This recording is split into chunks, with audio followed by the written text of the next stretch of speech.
every time that you smile, every time that you do something in spite of your disease. You are a crocus.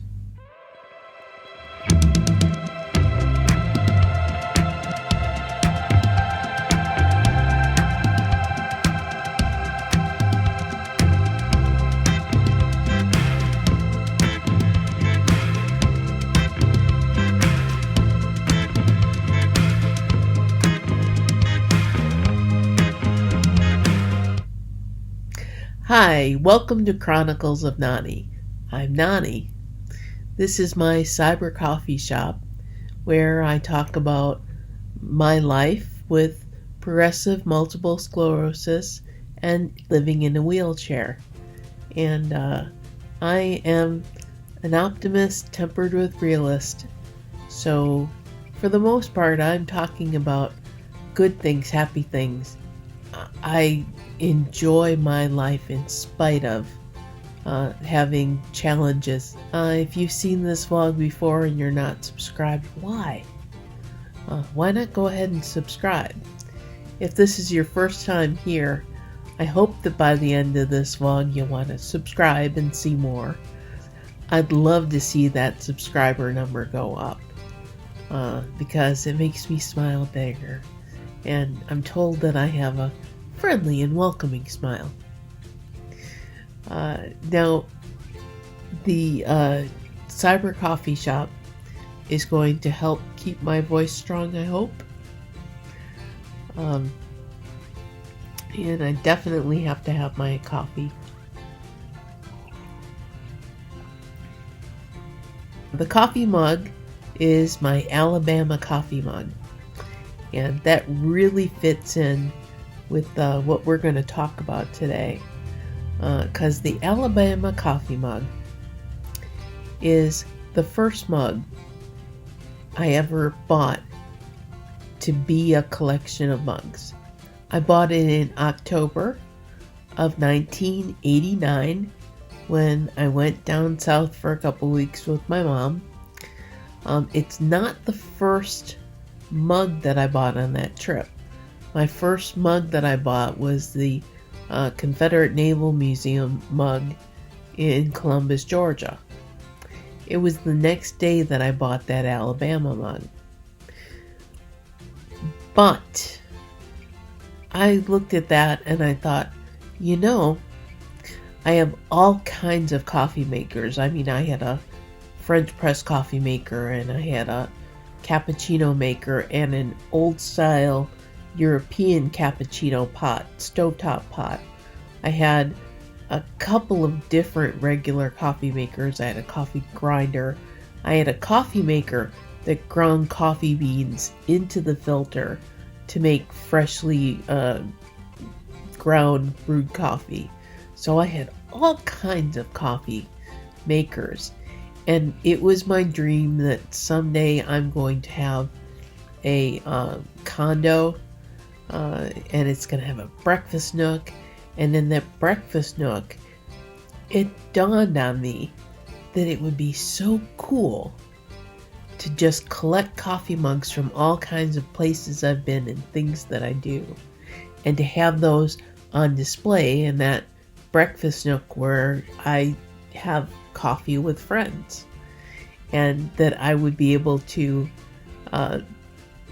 pick whatever coffee mug I felt like drinking out of that day, and that when friends came over to visit, I would say, which coffee mug would you like to drink out of? And there would be a display, and I started thinking I could do like a lattice with hooks. And for a while I did have in the area that was our breakfast nook, lattice with hooks on it and some of my coffee mugs on display for that purpose, that people would come over to visit. We could have a cup of coffee and I could say, what coffee mug would you like to drink out of? The Alabama mug is the mug where I thought, I want to start doing this. That's going to be fantastic. When I have that condo and I have the counter area that went around the coffee nook with all of my different types of coffee makers on it, that I would be able to have a cup of coffee with friends that came over to visit, and I could say, which coffee cup would you like? And there would be just tons of coffee mugs, part of the decoration, but also part of the being able to offer to friends that visit, just, pick a coffee mug. I thought that would be so much fun. So at that point, I had 2 coffee mugs. I think I may have had a couple at home. But at that point, when I bought that Alabama coffee mug, I decided I want this kind of display, and I want to just start collecting coffee mugs. So it is the beginning. It is coffee mug at ground zero for my collection of now over 300 mugs. And it leads me into what we're going to talk about today. Crocuses. They are the first of the spring perennials to come up and glorify us with the promise spring is coming, because they're the first flowers that bloom.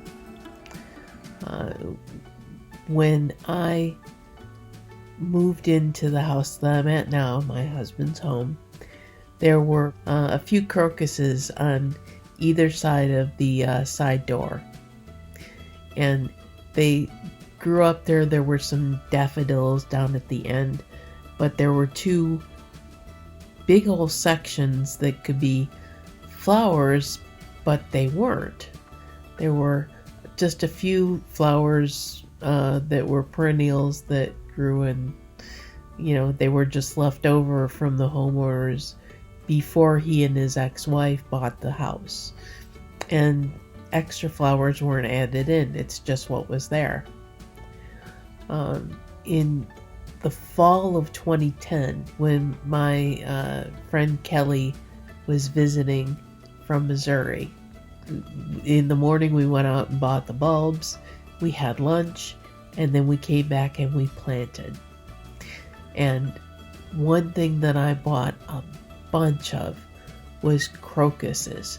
I wanted crocuses all the way up and down those 2 dirt areas. Obviously, a previous owner had put flowers in there because there were perennials that were still budding.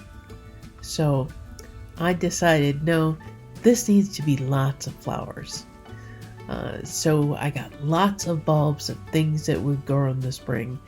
The ultimate plan, and thank you MS for screwing that up, but the ultimate plan was that I was going to get perennials that would, as soon as the one was gone, another one would be there.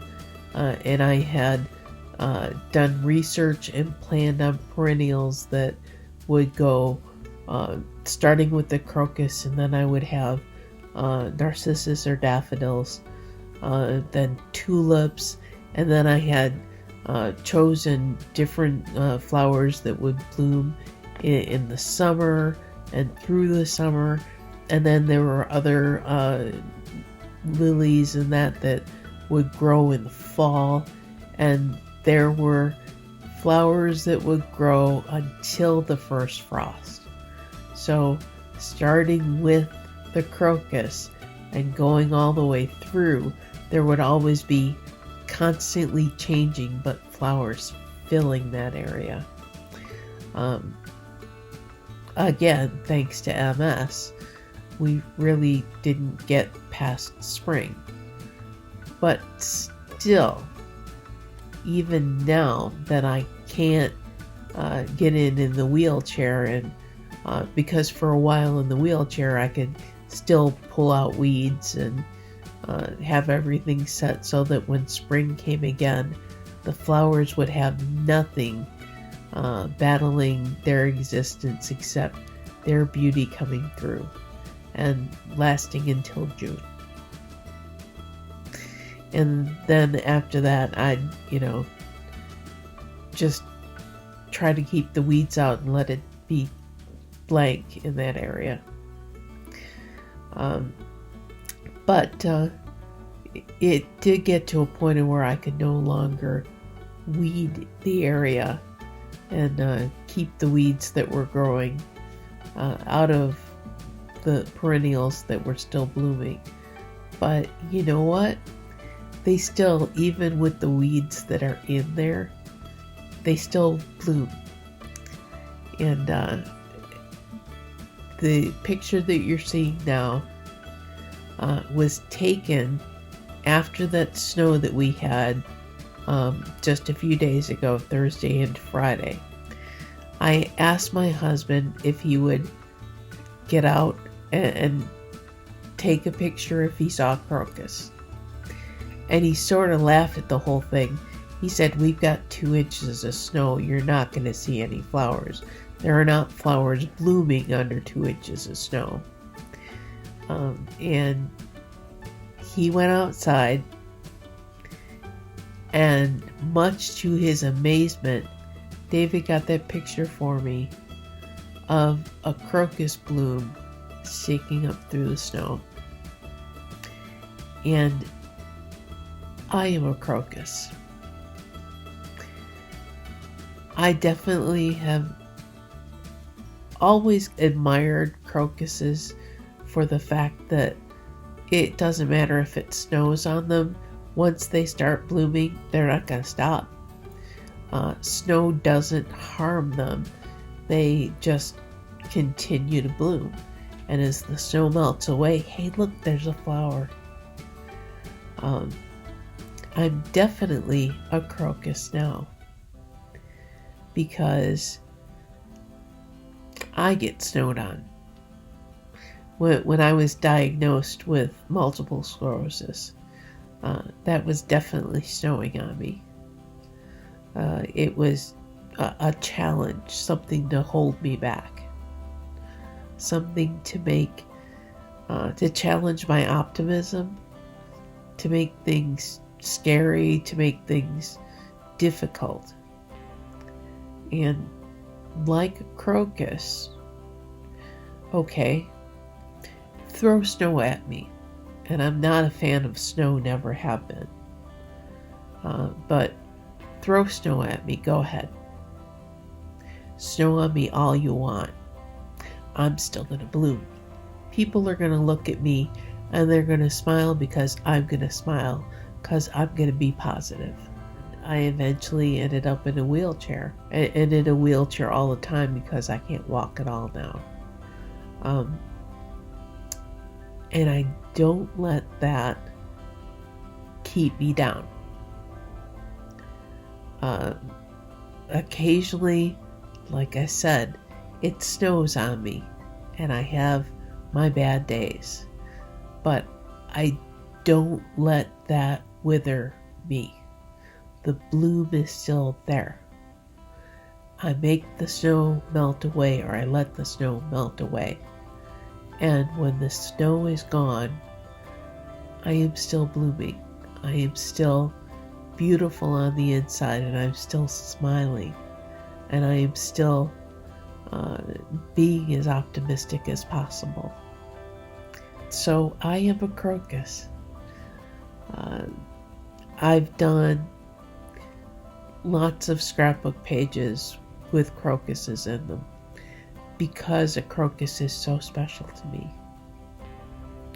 I'm going to read to you the bottom of this page I'm showing you right now. I am a crocus.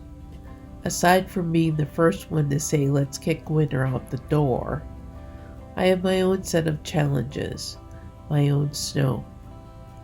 I burst through that snow, and when there's setback, more snow, I keep on blooming.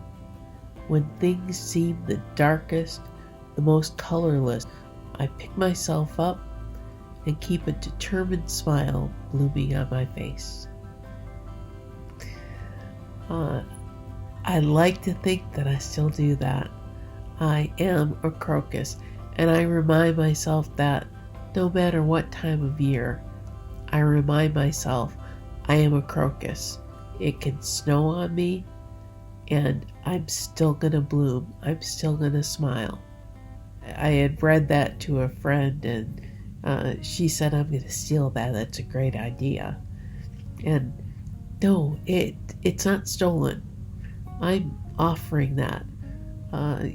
Use that same as the spoon theory that started with a description of lupus, and it went on to be altered and made to fit whatever disease someone had, gave them fatigue to describe their disease, and it does describe it just as well.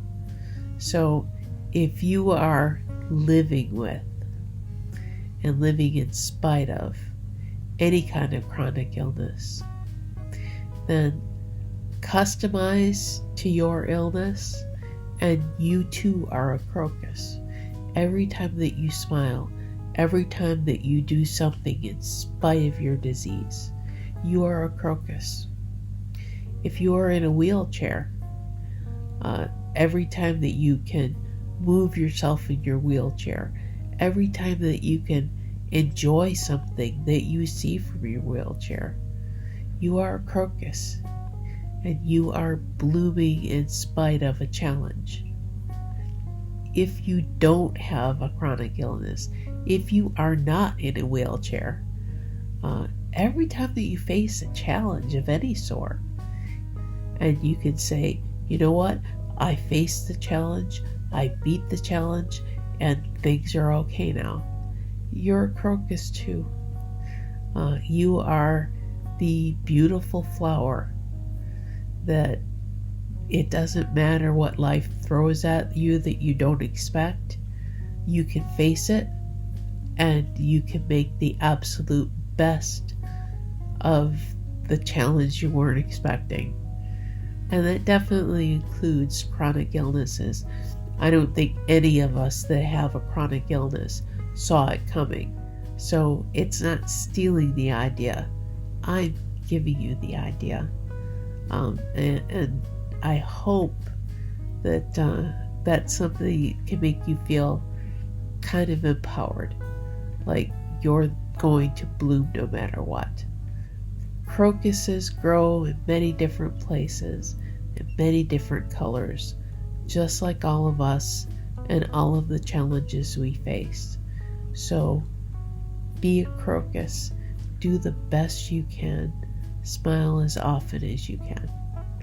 And you too are one of those beautiful blooms in the spring that says, snow, get away.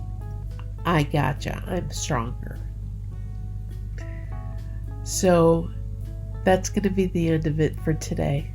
I will see you next week. Thanks for watching and have a great week.